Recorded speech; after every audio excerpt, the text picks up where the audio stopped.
And the reason we're very excited about this panel is that it brings it closer to home. Women, peace, and security is not just something that's done in DC, New York City, Geneva. It's also something that is done in Texas. And so we were very pleased to have this wonderful group of individuals come and talk to us. Human trafficking is a security issue. And I think many of you know that Texas is on the front lines of that security battle. And so without further ado, I'm going to turn it over to our moderator, Dixie Hairston, and let's go from there. Thank you. Thank you for having us. Thank you for having University of Texas at Austin here at Texas A&M. We appreciate the warm welcome. And thank you to the Bush School. Yeah. We'll keep our horns away too. Yeah. So I guess I'll go ahead and introduce the panelists, and then we're going to have a little bit of a truncated panel. We'll go probably for about 45 minutes. 4 or 5. Okay, great. Yeah. So like Dr. Hudson said, we're going to be talking more about bringing the global back down to the local to talk about some of the things that are going on in Texas, specifically around human trafficking. So to my immediate left, I have Ashley Alley. Ashley is a current master's candidate at the Bush School of Government and Public Service. Her studies focus on policy analysis with an emphasis in homeland security. Over the summer, she worked as an intern with the Child Sex Trafficking Team through the Office of the Texas Governor. Through this internship, her previous involvement with the Sexual Assault Resource Center, and a current year-long team project that focuses on domestic minor sex trafficking in the state of Texas has given her a significant amount of exposure through trafficking, through academic learning, crisis intervention, training, and awareness raising. And next to Ashley, we have Janet Kasper. She is the East Texas Regional Administrator. Janet collaborates with a variety of public and private stakeholders across the Southeast region to ensure the continuum of survivor care established in the region is functioning with the guiding principles of trauma-responsive, victim-centered, collaborative care, and is continuously improving across the state. And I should mention that she is the East Texas Regional Administrator with the Child Sex Trafficking Team. She is going to expand the geographic boundaries of the regional model to include research-based prevention programs as well as long-term services to build resiliency in survivors of child sex trafficking. Prior to joining the Child Sex Trafficking Team, she served as the Director of Community Youth Outreach, which is a resource drop-in center for homeless youth, and the Social Services Director of the Salvation Army, Montgomery County, and in the Department of Family and Protective Services as a conservatorship worker. And then to the far left is Dr. Melissa Torres. Dr. Torres is the Director of Human Trafficking Research Portfolio at the Institute for Domestic Violence and Sexual Assault at the University of Texas at Austin's Steve Hicks School of Social Work. She is also the newly elected Vice President of the International Board of the Women's International League for Peace and Freedom, the world's first and oldest global feminist peace organization, and a consulting NGO to the United Nations. She serves as co-faculty with the WILF US United Nations Practicum on Advocacy in New York City, and is the WILF delegate for the Universal Periodic Review on Human Rights of the United States at the UN in Geneva. She teaches classes on human trafficking at both the University of Texas at Austin and the University of Houston, where she is the co-founder of the Latin American Initiative. Dr. Torres also is a subject matter expert for the U.S. Department of Health and Human Services Healthcare Professionals' Response to Human Trafficking Program and initiative of the Federal Strategic Action Plan on Services for Victims. She's the human trafficking expert for various academic studies in the U.S. and Latin America. She's the subject matter expert for the National Autonomous University of Mexico's National School of Social Work and has conducted trainings on forced migration and exploitation for legislators, investigators, healthcare professionals, advocates, and social service providers in the US, Mexico, El Salvador, Bolivia, Colombia, the Netherlands, and Ghana. She has been recognized by the US Congress with a Certificate of Congressional Recognition for her work with the US Department of Labor's Women's Bureau and by the American Red Cross for her work with the Houston immigrant community during the Hurricane Harvey disaster and following response. And she is a native of the Rio Grande Valley of Texas. So I have a little bit about me. I have the particular privilege of working with Dr. Torres at the Institute on Domestic Violence and Sexual Assault. I'm the research project manager for the statewide sex trafficking project of Texas. I'm also the co-faculty with her for the UN Practicum in Advocacy and a board member of the US branch of the Women's International section of the Women's International League for Peace and Freedom. All right, so just to poll the room, does everyone here have a basic knowledge of human trafficking? And by that I mean legal definition, just by a raise of hands. We have a basic knowledge. Okay, great. So we'll kind of start with that everyone has a foundational knowledge of the legal definition, meaning force, fraud, or coercion, and all that good stuff, but panelists, feel free to go into that. So I want to start off with everyone giving maybe a 5-minute introduction of yourself, what you do, if you are a service provider, what services you provide, and how you became an anti-trafficking professional. Ashley, you want to start? Well, so first of all, these chairs looked really comfy until I had to come up and sit on them. And my remarks will be a little bit shorter because my experience is a little bit shorter. You may have noticed that my bio was kind of short and simple, and the reason for that is because I'm still a master's student. And barring any unforeseen and terrible circumstances, hopefully I'm graduating in May with a degree in public service. And my emphasis is in public policy analysis and particularly concentrating in homeland security. And I had come in looking to study specifically human trafficking. That was the human rights issue that I was most interested in. So last year, I spent the entire year volunteering as an advocate for survivors of sexual assault for the Sexual Assault Resource Center in Bryan. And what that means is that if an individual goes into the local ER and is asking for a SANE examination or looking for a sexual assault examination, I get a phone call asking for me to go and be with them through the entire experience. And in being trained for that position, I was also trained on identifying red flags for human trafficking. Things that I might have noticed as an advocate that were out of the ordinary, that might lead me to believe that this individual was actually being exploited on a consistent basis, that there was a trafficker involved. We talk about force, fraud, or coercion being used, that it's not simply a matter of rape that is still an extremely excruciating experience, but that it may be something that is happening on a consistent basis. And so I received training on how to recognize that. And then this summer, I had the wonderful opportunity of working with the Child Sex Trafficking Team under the governor's office.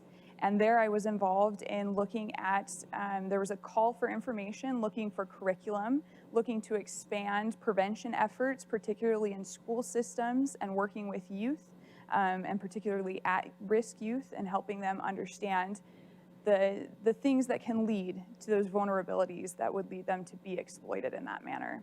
And then currently I'm involved in a year-long research project where we are working with the District Attorney's Office of Texas and looking to create a product that can be used as additional training resources as the District Attorney and those who work for him travel around and give trainings on human trafficking. We're hoping to provide some kind of curriculum that is cohesive and coherent and that anyone can access. And so that's what I'm currently working on. So my experience, again, is limited, but we're getting there. But if I could say one thing about it, the fact is that you are not limited by the amount of experience you have with this particular issue. That a lot of times I think we can be overwhelmed by the seriousness of it, by the darkness of it, and by just how awful it truly is, but that we can make a difference, and that it starts in our very own homes, and that it starts by helping those within our circle of influence understand where validation and self-confidence should come from. and that we can do very little things that make a huge difference. So even though my experience is limited, I know that I can make a difference, and I want to help you feel that you can make a difference as well. So. Yeah, so, you know, I've had all different types of experiences, and what I've seen in my various experiences is the issue of trafficking has touched in some realm the people that I was working with. So I come at it really from the micro and the macro level. Being a social worker, I worked a lot. I worked with the child welfare system. I worked with the homeless population. And I saw in the child welfare system some of my kids who I knew were being exploited. They were teenagers who were being seen as promiscuous, who were being seen as rebellious. They're running away from their adoptive home or their foster home, and they're not willing to listen to their family. They're sneaking out with boys, with older men, and it's like, I think this is a little bit beyond that. I don't think they're being promiscuous. I don't think they're being rebellious. I think they're being exploited. But at that time, it really just wasn't recognized as such. Then I had the privilege of working with the homeless population, and I served really as the social services manager of an emergency shelter. And in that shelter, we served men, women, and we served families. So we had a large, diverse group in a very small space. And I saw firsthand women being preyed upon because of their vulnerabilities. Women who were really just in very hard situations and were trying so hard to pull themselves up and to move forward. And they were just constantly being berated and being propositioned. And it was just heartbreaking. And it was heartbreaking to get others to see that. And again, they sometimes would result to things, you know, survival sex and things like that to take care of their kids or to survive. And they were being seen as criminals. You know, they were the ones who were making poor choices. You know, well, I would never do that. It's like, well, I don't think you've had to make those choices, you know. So really began stirring my passion. And then I had the opportunity to direct a resource center / drop-in center. And I say resource / drop-in because it was a new initiative that the community that I was in felt like they really needed to address the issue of homelessness. And so 3 organizations came together. They were 3 nonprofits, and they decided to get a grant collectively. And they're like, let's get that Janet Kasper person to lead it. And I said, okay. And it was one of the hardest things I'd ever done because they really wanted a resource center where these young adults could come to, but they wanted them to work and they wanted them to be productive. And I'm like, you need a low barrier drop-in center because these young adults that we're serving are highly traumatized. They have complex trauma, and we need to empower them. We need to engage them where they're at and empower them. And I saw in that scenario some of the clients that I grew to love very much, they were being trafficked. And when I would go to law enforcement and ask for help, it was the same. They're being promiscuous, those types of things. And I did have an ally in the district attorney's office. He's a really good friend of mine. And I would just call him all the time. Tyler, this is driving me nuts. Help me. So when I heard that the governor had this new initiative that he was launching and I had an opportunity to be a part of it, I jumped on it. And so that's what brought me to the Child Sex Trafficking Team. And really my role specifically is to work on building a really robust system of continuum of care and a coordinated effort with law enforcement and the social service providers to recover, identify, and restore these child victims. So how I got involved in trafficking, it's actually really fitting for this weekend with the Bohemian Rhapsody movie out. If anyone has seen it, please don't speak to me because I haven't yet. This couldn't be more true. Other than my mom, the biggest influence on my career trajectory has been Freddie Mercury. Yeah, I know. People, you know, want to hear the stories when I worked in HIV, and it was just like, I was obsessed with Queen. And I still am. So I was and am still obsessed with Queen. It was one of the bands that my mom would sing me to sleep in English. And when he passed away of AIDS, I was really young and didn't know what AIDS was. And if anyone remembers, he announced it and died the next day. And being really young, not knowing what I know now, was like, what kills you in a day? What is this thing? So in hindsight, realizing the burgeoning researcher came out, the CDC started a campaign, and I would get home from school almost every day and call and ask for packets, and then read up, and then call with questions. And then started a group. There was nothing, I'm from the border originally, and there was nothing back home until I left, actually. So I started a group of students to get educated about it and start, doing like activism and getting a clinic back home. And when I moved to Houston, it was just like, like AIDS Foundation and all these different organizations. And so I started volunteering and then eventually started working at these organizations. After a few different jobs, I became an HIV tester and counselor. I don't think this is true. I was told I was the only Spanish-speaking Latina at the time. I think I was one of a few, but I don't think I was the only one. But what that meant is I got hired in an organization that then contracted me out to others because everyone wanted to lift Hispanic numbers. So 60% of my time I had to be out in the streets, 40% had to be with organizations that we had agreements with to do HIV testing and counseling. So when I was out in the streets, actually in a facility, one of the women was working as a sex worker and told me, there's a group that, because I would ask, where are all your friends? Is there anyone who I can take them condom packets? I can take them harm reduction kits, just, call them up and I'll go over. And so since they trusted them, I started really learning the underground of Houston without really having that intention. I was really just trying to offer testing and condoms to people. And so it eventually led to a strip mall where there was a porn shop that a lot of the girls told me that they went to. So I always joke that my first office was a porn booth, actually, because the manager offered me a space and said, if you come in, we'll tell them you're offering testing. And I was going during the day, and after a couple of weeks when I wasn't getting anyone, he said, there's a strip club next door. If you can come at night, a lot of the girls come here and sell sex. And I can ask them. So I said, yeah, ask if they're interested. If they are, I'll talk to my boss. Sure enough, a lot of the girls wanted to get tested. So I talked to my boss and he let me go at night. Within about a month, I had tested 9 girls, more, but 9 in particular, who were all from the same town in Mexico, all had the same boyfriend, all lived in the same apartment complex. All of them had someone taking them to a strip club. They couldn't go in on their own or through the front. One of them actually took me out and showed me a hole in a fence where they would come through or were taken through. And it was odd, and this was before trafficking was a trending issue.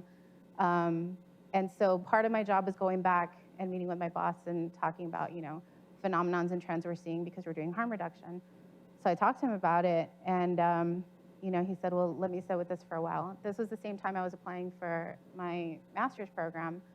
So I had to quit my job to go to school full time and work on campus. And so about a week before I went to grad school, he said, have you heard of human trafficking?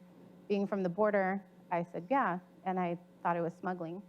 And so he was like, no, this is what came up when I was looking at this. And so that started piqued my interest in the master's program while I was working on that. In our program, the first year, they place you in an internship where you have experience. So I was working at an AIDS clinic, and again, I was the only Spanish speaker, so all the other social workers were asking me to help them out. And they had a group that is now the Transgender Foundation, and they went out and did HIV testing. Since I was already certified, they said there's a lot of Spanish-speaking immigrants who are trying to test in the Transgender Foundation. They don't trust us, they don't talk to us, would you come out with us? And again, a lot of them were sex workers and started taking me to where they worked and showing me, this is how you can tell if someone is willingly selling sex, this is how you can tell if they're being forced, this is how you can tell if they're selling. This is how you can tell if they're taking you somewhere where they're selling. I mean, down to regions of the city to posters and how it was advertised. And again, this knowledge of Houston's underground just kept growing. And then when I graduated, the second year, I was a policy researcher at a center in Houston that had worked on human trafficking. When I graduated, I was offered a position as a PhD student, a fellowship, on a study looking at heroin in a Mexican-American community. And so I was working as the research assistant. And one of the questions we asked was where they bought, and a lot of the guys would shop or buy heroin at cantinas. So in these interviews that I'm listening to and transcribing and translating, they're also talking about the sex work that's going on there. So inadvertently, I had planned to work in HIV all my life and my commitment to Freddie Mercury. And then ended up learning about human trafficking through the lens of the people that are most at risk. Now, looking back, being from the border, being Latina, having family on both sides, now I have the language for a lot of stuff that my family experienced and that went on back home. I didn't get into human trafficking from any personal experiences, but I have the lens and the language now for how my community experiences it. So that's the majority of my research, even though I have tended to work more generally and broadly. My personal agenda, and especially my work in WILF, is with the Americas and displacement of Latinos. Thank you.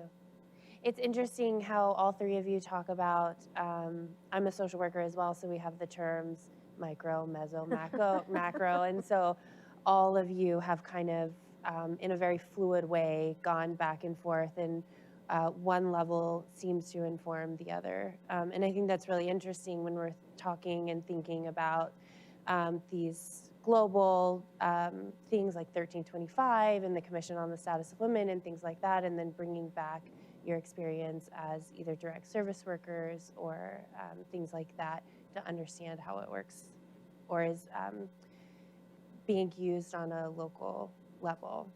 So Janet, I have a question for you.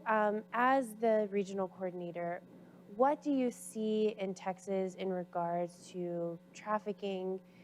A lot of times Texas is labeled as, particularly Houston is labeled as a hub for trafficking. Why do you think that is? Do you think that's true?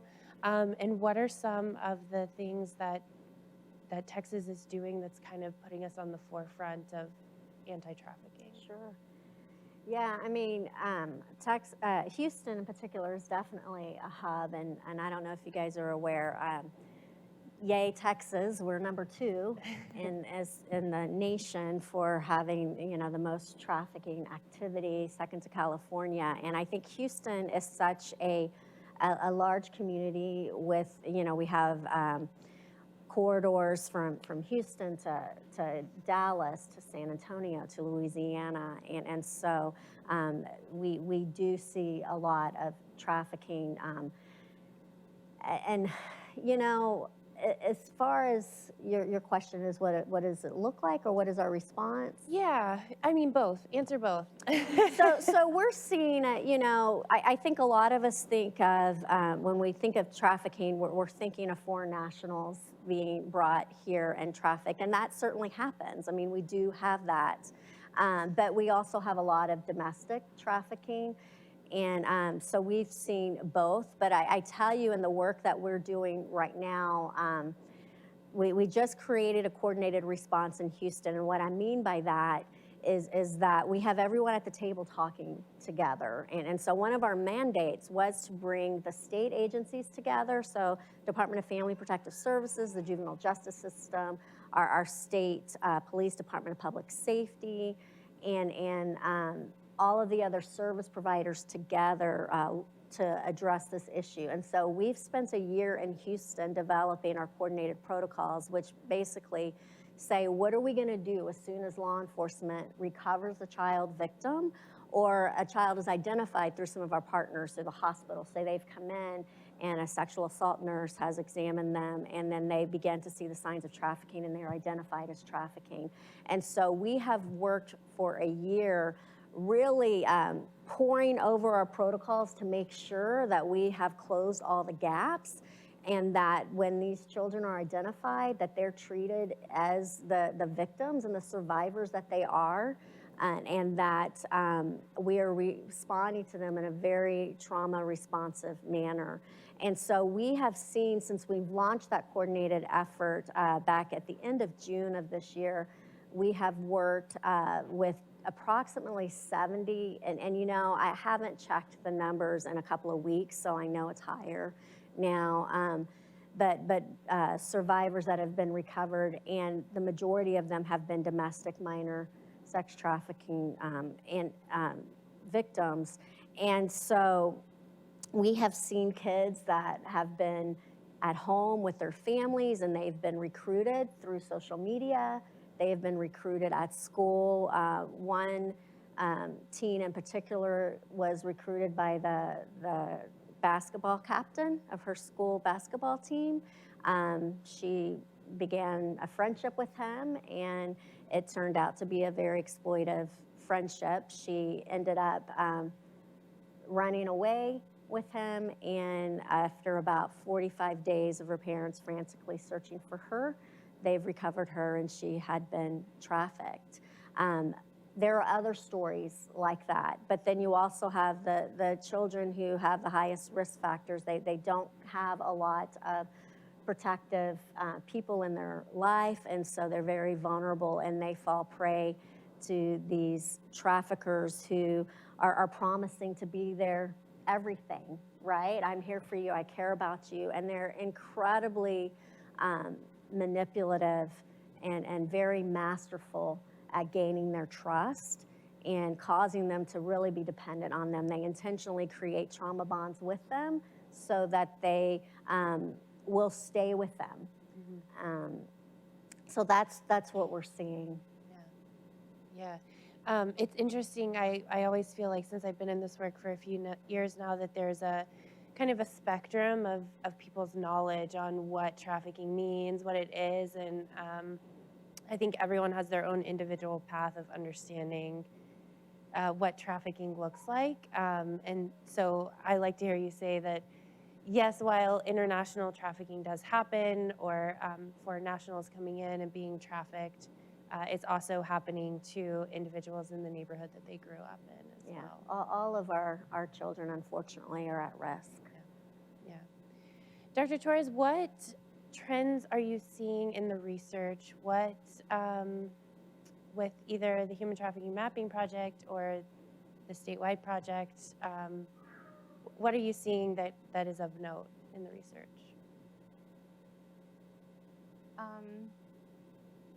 I think it's pretty consistent, and to be fair, there's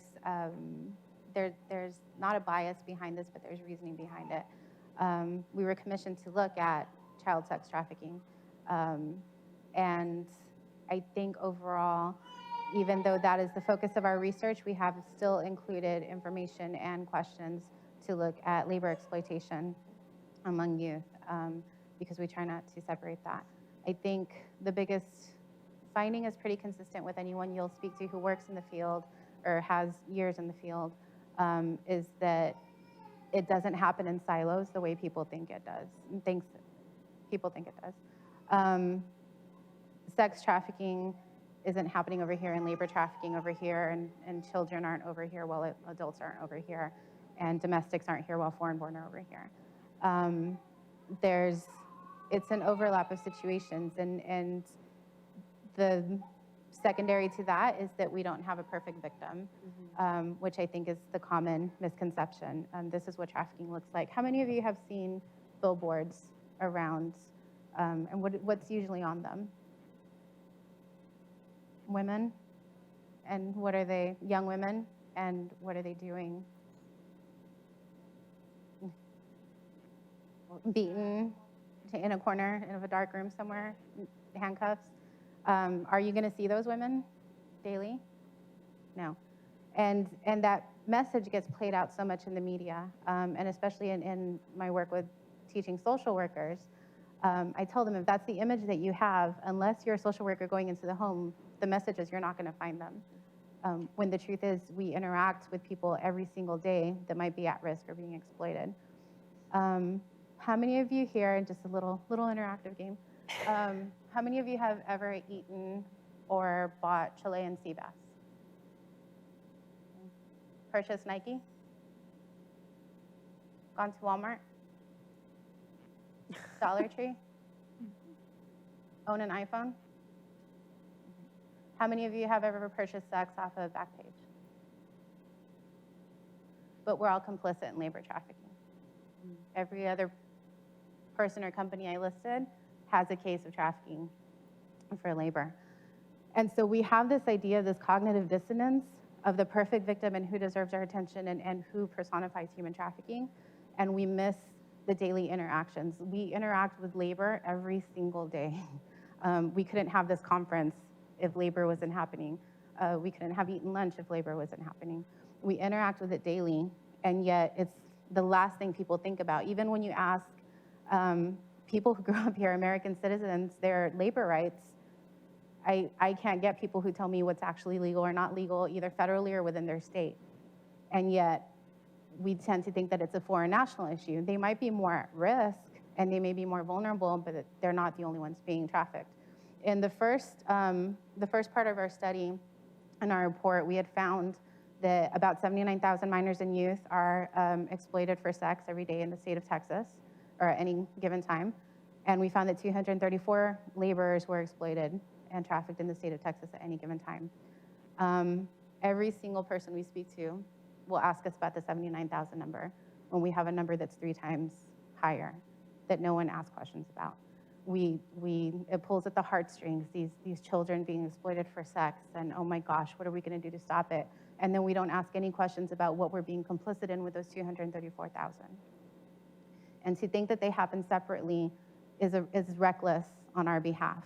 And to gender it, what I see so much in the field is people think, sex trafficking is young women and labor is older men.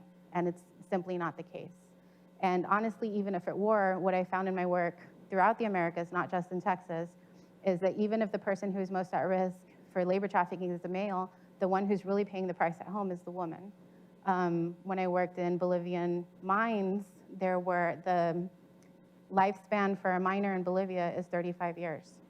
And so co-ops have formed in order for women who are, either the wife or the mother, because most of the men are dying, the wife or the mother of a miner who dies can legally take over their job to keep supporting their family. So then there's just this drain, even daughters who have left. I spoke to one woman who had left and became a lawyer, had to go back home and work in the mines because she had to help out with her family. So these siloed perspectives and these perfect victim ideologies that we have, I think, are actually the biggest threat to really identifying and servicing victims and survivors. And that's what's really coming out of the research. Who you think is the victim and how it happens is not what's happening. Rescue mentality of, this poor victim is beaten and handcuffed in a dark room in a corner somewhere, and we have to go and get them out. And yet you forget, on the other hand, we're talking so much about the psychological trauma, and we're not connecting the two. There's reasons that they don't leave, and there's reasons that they are recruited and taken in. Rescuing is only not even half of the solution. Organizations that are out there and just removing people from the situation, but then you don't have services after, don't get shocked that the truth is most of them go back to their trafficker. They don't have another option. You thinking that rescuing them pulls them out of a situation they don't want to be in without looking at not having any options for them isn't solving anything. On top of that, other people that stay in the situation might be put at risk because someone left and spoke, but someone else stayed behind and has to pay the price for that. So I think the biggest trends, which aren't honestly anything new, is that the perfect victim is not who we think they are, and that it's not happening in silos. Yeah, thank you, Dr. Torres. I think that's so interesting with what you're saying and how that ties in nicely with the continuum of care that's going on across the state, because I think that as researchers and practitioners understand more and more that there's not a cookie cutter solution to anyone that's been victimized in any type of trafficking, we understand more the time and energy and resources that it takes to for someone to recover, be rehabilitated. So Ashley, you worked for the Office of the Governor, Child Sex Trafficking Team over the summer, and you mentioned the AG's work on this. What do you think, or what are some of the governor's office priorities around this? We're coming into a legislative session, and I know you're not there anymore, but did you have any sense of what their policy priorities would be moving forward? Yeah, so the two main projects that I worked on while I was an intern was one, to create an internal resource library for the team. The team wanted to make sure that the policies that they were presenting and that the directions they were taking was supported by research, that there were things to support what they were doing.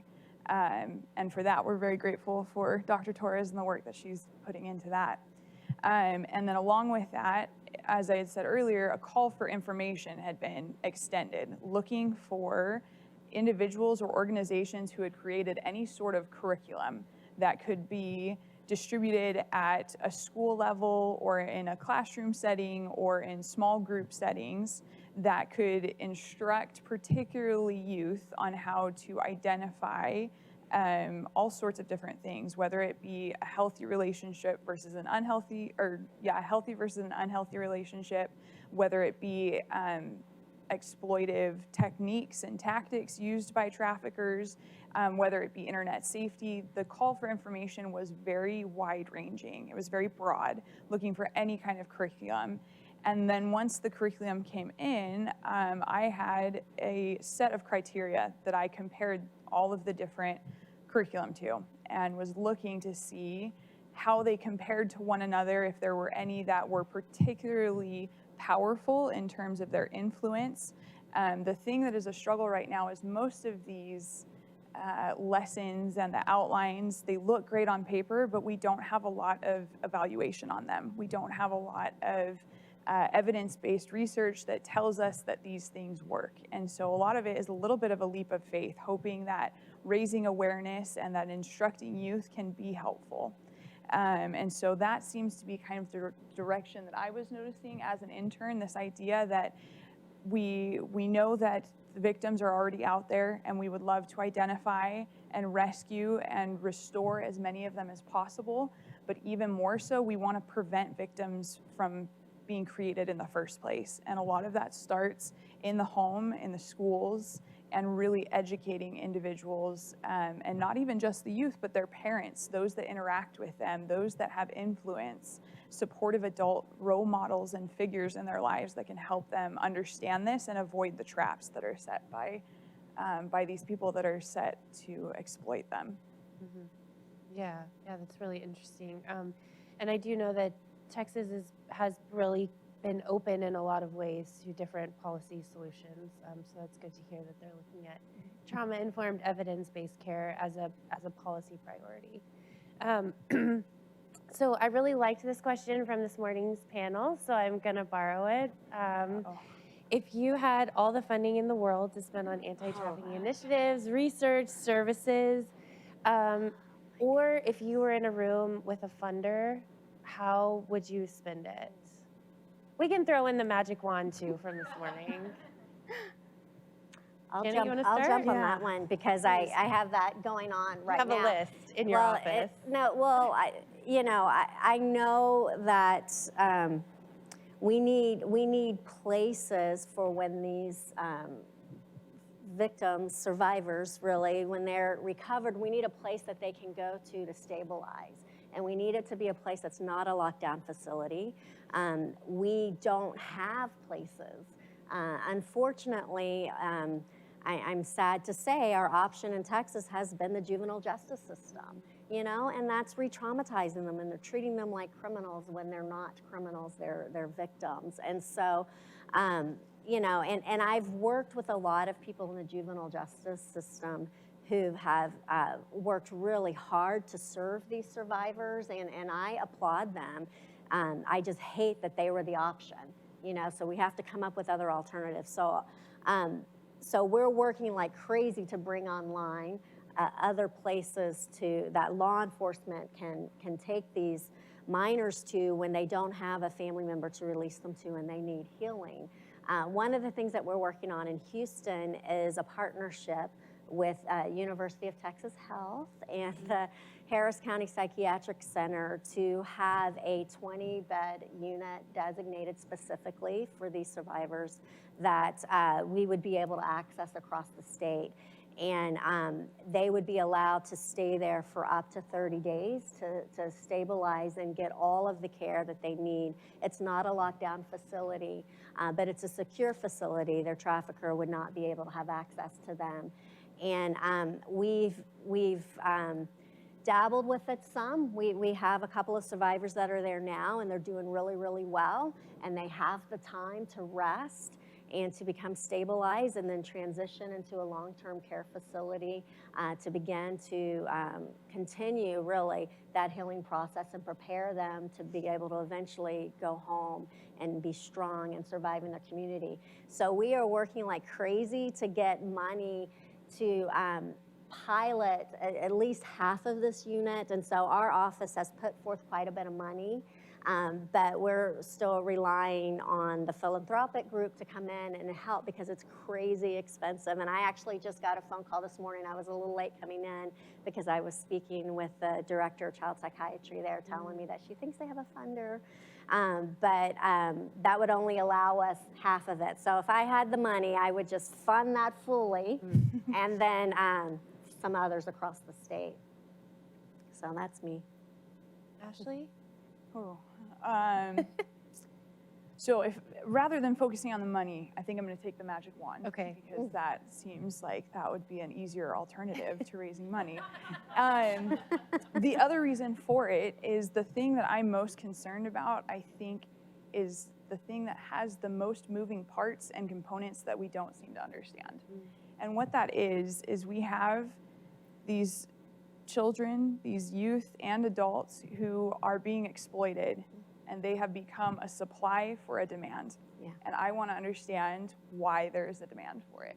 And so if I had a magic wand, what I would like to do is, one, understand all of the factors that are driving that demand, because we have a lot of hypotheses about why this is occurring, whether it be because of pornography or what have you. And I'm sure that these things play a part, but what else is driving the demand? And to have a magic wand to tell me what it is and how to eradicate it, then we wouldn't have to worry about saving these survivors and getting them out, because we wouldn't have any, because the demand would be gone. So if I had a magic wand, I would either, one, just erase the demand completely, or at least understand it to the point where we could attack it and get rid of it.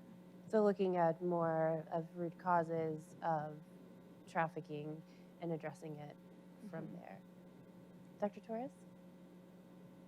I think I have 3 studies since it's limitless funds.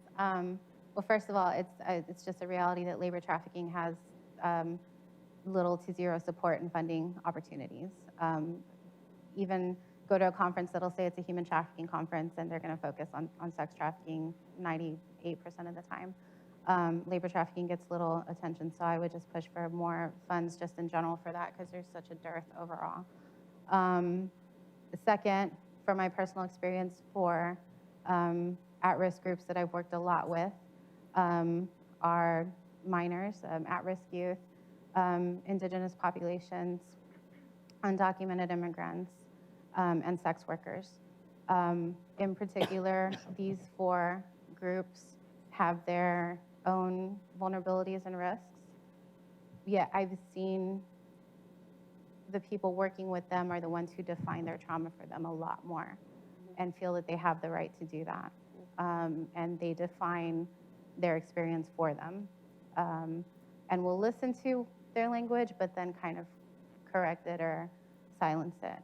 I would really like to do something from their lens on their definitions and experience, because that's the only way that there's going to be any mutual understanding of need and actual exploitation.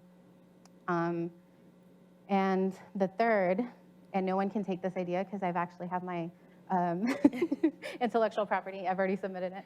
And I was told it was too dangerous, so I'm still looking for other people to submit it to. Something I found with my work in El Salvador and Mexico, so anyone who's familiar with how many people are familiar with the Child Soldiers Act in the US? How many of you are familiar with the TVPA, the Trafficking Victims Protection Act in the US? So the Child Soldiers Protection Act actually says that child soldiers are victims of human trafficking.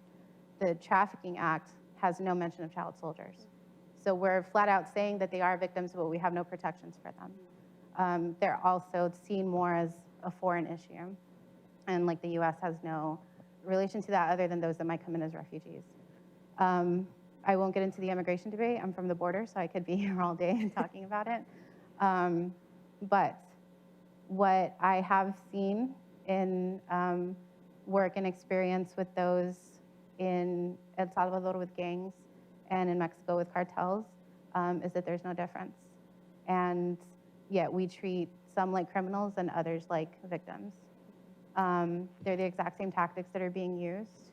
They're the exact same risks and situations and means and purposes as child soldiers. And so that would be my dream study if people would stop telling me that it's too dangerous and I can't go back to El Salvador or Mexico. If anyone wants to partner on that or knows of any funders, let me know. So, yeah. Cool. Thank you. So would you like to open it up for a couple of questions?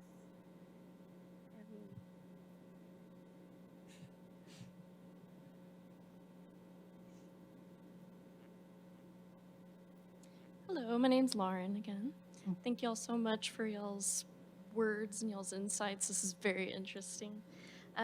My question was, how prepared do you think law enforcement is to address these problems, or does policy even allow them to, like, if they recognize that trafficking is happening, is it super easy for them to get involved, or is there a lot of red tape, or how do you think this is being addressed? Yeah, I think, as far as law enforcement getting involved, I think the laws are there to allow them.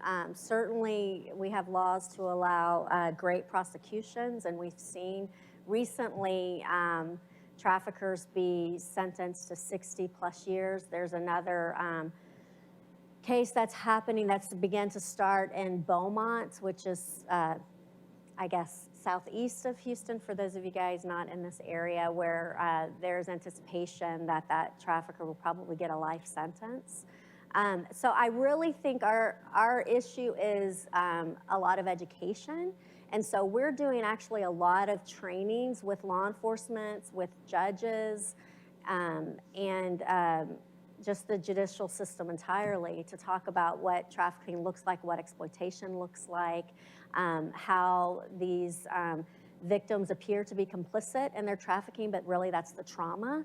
And so we're seeing some really great responses with that, actually. I was telling someone earlier at lunch, it's been so satisfying for me as a frontline social worker working with survivors and calling law enforcement and not really being paid attention to.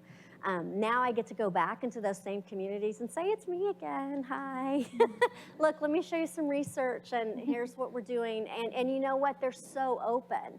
And it's just that they didn't see it before, just like a lot of us didn't, right? And unfortunately, our state didn't really pay attention to have a specialized unit within the governor's office until 2015, right? So we have a lot of work to do. And I love the law enforcement partners that I get to work with because as soon as they get it, they're so passionate. They are so passionate about it. And so I think it's more education. And, we're a big state, we're a lot of law enforcement agencies, and we have a lot of work to do to educate them.